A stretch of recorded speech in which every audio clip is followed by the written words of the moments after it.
They all rolled in to one of those nights at the U.S. Open. They all came to see the defending champion do his thing. It was one of those nights for Andre Agassi, one of those crazy old nights, proving once again that nothing is easy in New York City. Tonight, the National Tennis Center belonged to this man right here, Andre Agassi. It almost belonged to Alex Corretja, didn't it? Some anxious moments out there tonight in the five-setter. I wouldn't say it belonged to me. I think I survived it out there more than anything. You know, I mean, some days it doesn't quite go as planned, and that's when you got to rely on a little bit more than just your ability. When did you know that it was not going to be an easy night? You know, walking in or in the middle of the No, I mean, I anticipate every match would be tough, especially some guys going to make you hit a lot of balls. I mean, it was a windy day, at least the first 3 sets. I mean, I felt like the wind kind of slowed down a little bit, but it was tough to pick up the ball. He was knifing some slices, and I just never felt like I had my rhythm. And I tell you, at 5-6, you know, I hit a couple double faults there to lose the set, and it was just strange. Like, all of a sudden, I'm down a set, and I kicked it into another gear to win the second, and I got to the third and 30 love up and just kind of let one game slip, and that was enough to be fighting uphill the rest of the way. Well, here on the fourth night of the U.S. Open, the crowd ignited here on this match, and I'm sure you wanted it to get over earlier than it did. Let's roll up some of the highlights here. Andre against Alex You Betcha Corretja, and right on stadium court there, and here's Corretja serving in the first set. This is at 5-all. I mean, there wasn't really much between you two, and Corretja he's a scrambler. Well, you know what it is? I felt like every time I hit a good approach, you know, he definitely made me play. Always was making me play, making me hit one extra ball. And, you know, I mean, some days when your timing's not completely there and somebody's making you hit that one extra ball, it's difficult. I mean, there I am just playing like, gosh. You've had such an unbelievable summer. You haven't had these kind of matches on hard, have you? Yeah, that's right, you know, but I guess the good news is you know, it'll only get better from here, but at least this point I'm stepping inside the court and I'm playing my tennis. You know, that's a lot better when I do that. Not when I do that, though. This is the second set at 1-all. Second set was a little better. I felt like I was getting more aggressive, but still quite wasn't getting the depth of my shots that I was looking for. There was a strong wind on the side that he's on there that's against you when you're playing on the side I was just on, and it was tough to really take control of the point from that side of the court. And I just felt like if you're not getting the depth, you know, you're going to be working really hard. When did you realize it was going to be a long night, or did you at this point? Yeah, I mean, I knew it there. I mean, the best I was hoping for was to sneak out in 4 sets at that stage, and you know, I didn't quite put it away when I broke back in the third to 5-all, and you know, he played a pretty good game. I made a couple errors, and next thing you know, he's 4 points away from the set and raised his level and won the set. But that's when you. Oh, that wasn't bad there. That's you taking the second set. Third set, 1-love.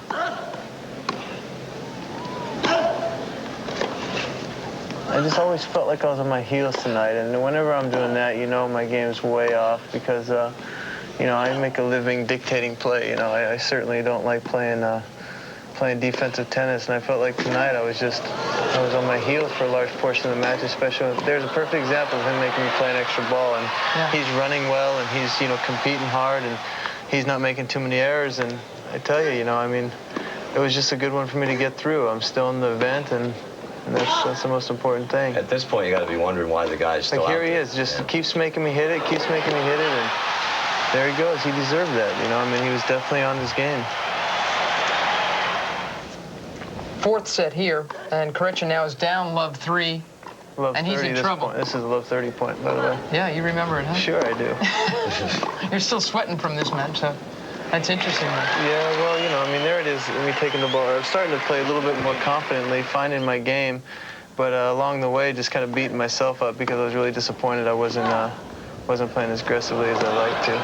Yeah, the 87. Here's a shot of the tournament, by the way. There it is. And the crowd thought so too, Andre. And actually, so did he. I have to say that, you know, that you remember when your career's said and done. I mean, the noise level that's in that arena when you hit an incredible shot at night is something extraordinary. It's like your ears are ringing after a point like that. Match point.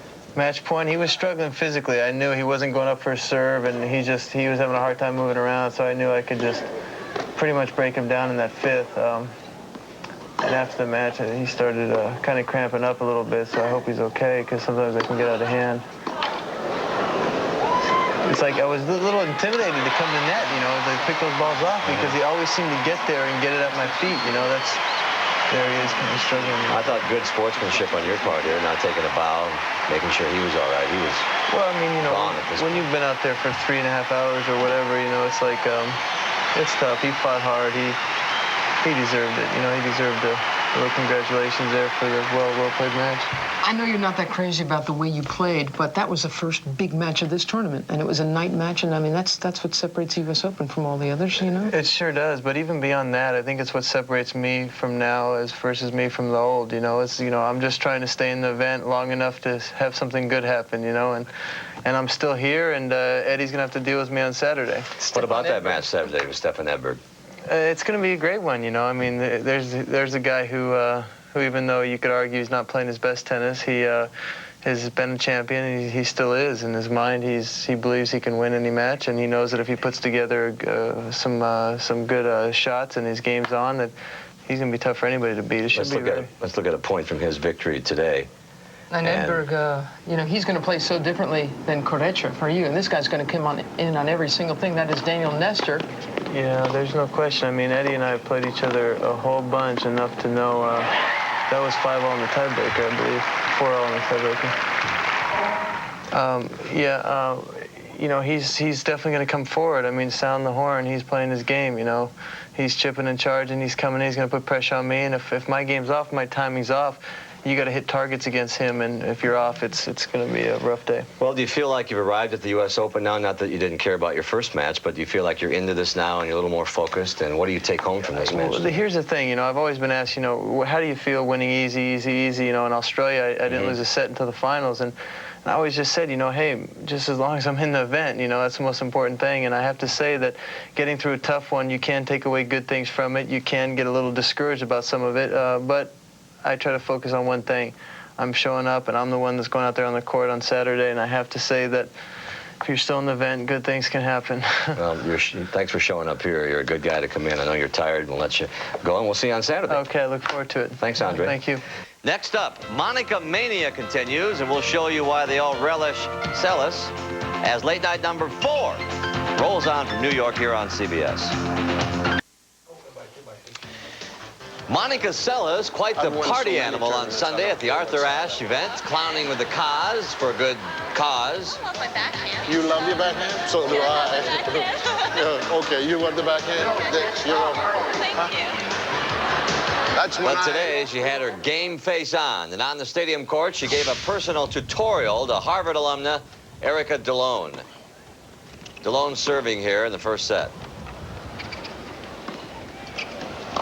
It was a very windy day out there, so Seles hit more balls than she normally does. In fact, afterwards, Erica DeLone said she was a little bit surprised. She said, you know, everyone's talking about how big Monica's serve is, how hard and fast she hits the ball, but they did have quite a few good rallies early on in the first set. DeLone playing in her first Grand Slam main draw since the '91 Open, and then she runs into Monica here.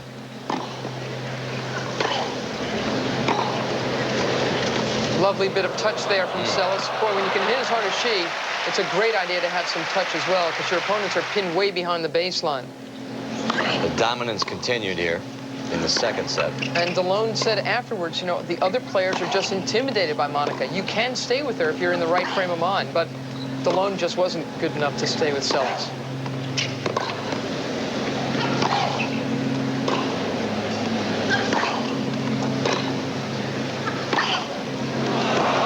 Another clinic against the Harvard alumna by Monica Seles, and afterwards, Monica and I went up on the roof and had a chat. So how are you? Great. Having a fun trip to New York City? Definitely. I have a great time up to now. Everything's just unreal. Let's talk about the tennis, first of all. You seem to be having an easy time with it, obviously. Do you feel the Monica Seles train rolling through? I mean, are you back to that thing again, or no? I think so. Oh, I don't know. I think in Canada, I was very surprised by everything what happened. Here, it's a little different. I think I'm much more nervous here than I've been in Canada a little bit. But I know I have a tough match, and I think that's going to show a little bit more because she's a tough player if I play with Lemire, who's hitting the ball very hard. And it's very hard to get your rhythm because of the wind. It just shifts back and forth. But I'm pretty happy. I just need to be back on the stadium. Like today, I thought about it for 1 or 2 points, just looked out. And it's just really, it's not a dream anymore. I'm actually doing it, so it's great. Yeah. What's been the reaction from the other players? There they are now, applauding. Yeah. Most of them were very nice. Like after I won Canada, when I walked back to the locker room, Gabby gave me a high five, Eva Maioli, Martina Hingis, and a few other players. So they're all very nice, and we hug. I mean, most players I know, but there are quite a few that I don't know because they weren't on tour, like my first round opponents. So, but most of them are really nice, very sweet. Do you appreciate it so much more now, do you think, when the fans cheer for you? Oh, definitely. Yeah.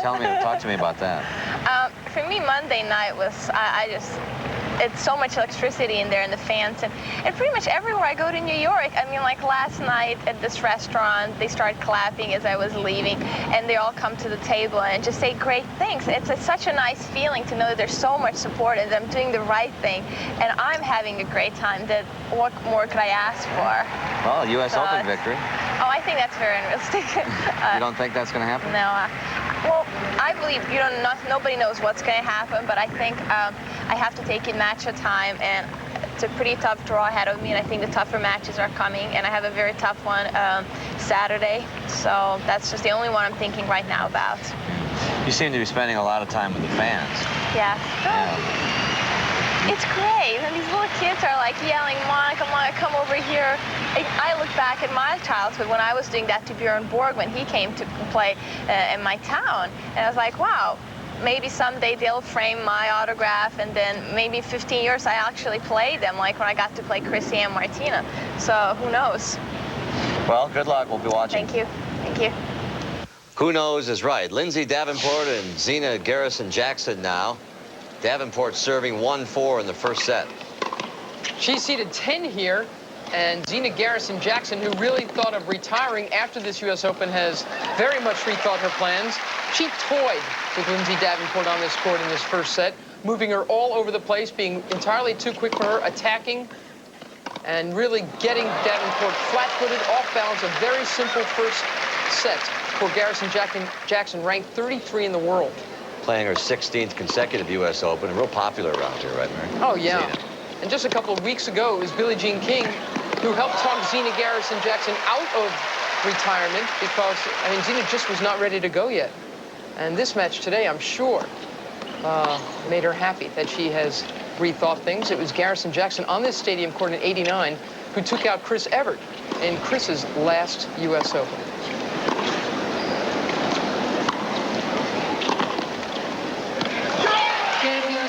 And 1995 has been good to her so far. Afterwards, Andrea asked her about her retirement.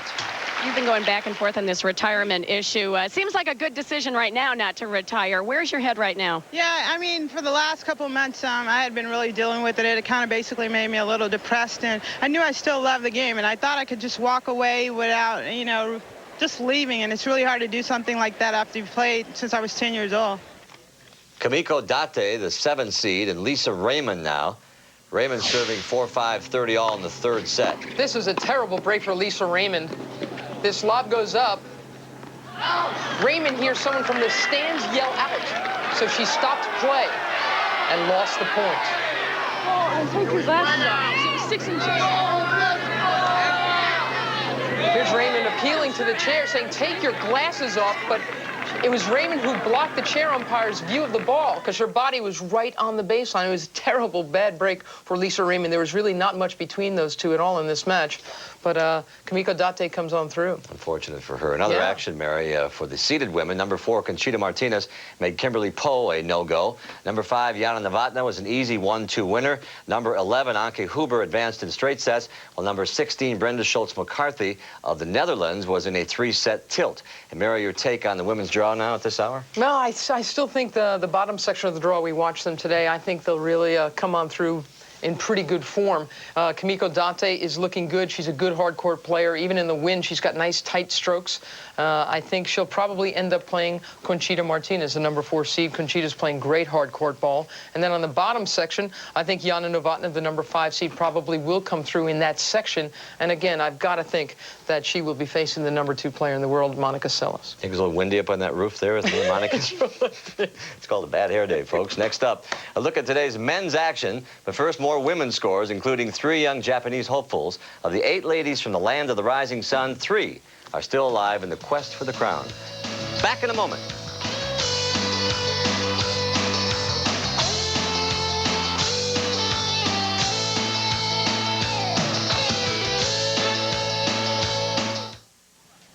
You'd think the big matches of the day would be on Stadium Court. Guess again, this one on Court 17. 22-year-old Sarkis Sarkisian stunned the 16-seed Andre Medvedev on his birthday. Rotten 21st birthday for the number 16 seed. Sarkis Sarkisian just won the NCAAs for Arizona State back in June, turned pro, and now he's got the biggest win of his life. That's it, gets the win, and afterward talks about that win to us. I don't think I'm good enough to be a guy like that, you know, like Medvedev. It's just, I'm so happy, you know, especially coming down from 2 sets to love. And I mean, it's just unbelievable. I can't believe it. You know? Other men's highlights tonight, Yevgeny Kafelnikov and Nuno Marquez. 3rd set here. And Kafelnikov continues to dominate. Remember, he is in Andre Agassi's quarter. We see Andre a bit vulnerable, so he'll have to watch out for Kafelnikov, who took him out at the French Open. Mary Sergei Bruguera and Daniel Vacek. Bruguera serving 2-1 in the 2nd set. Bruguera has had a rotten time of it lately. He hasn't played well in months. He's had strained ligaments in his left knee, and he's got no confidence right now. So Daniel Vacek, the big server from Czechoslovakia, took him out pretty easily. Former French Open champion.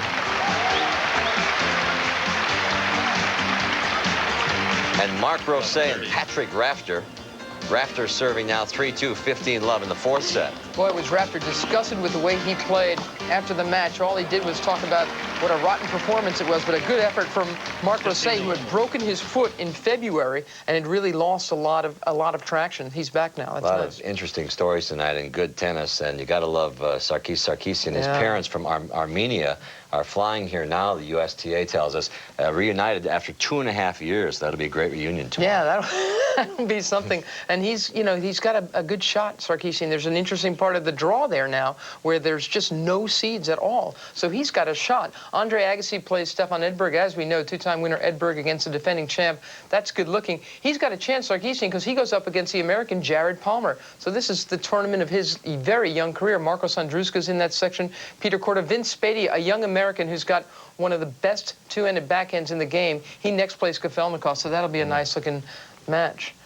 Boris Becker, obviously, he'll be playing tomorrow against Jason Stoltenberg. Rosset, again, has come on through. Patrick McEnroe, Volkov, Vacek, Pereira. There's another chance for some guy, one of those unseeded guys, to come through and make himself a quarterfinalist at the U.S. Open. A lot of cheers here for Patrick McEnroe from Oyster Bay. He's a local kid here. We come back. We'll have more for you here on night 4 at the U.S. Open. Some more men's scores for you. We'll be back after a word from your very own local station.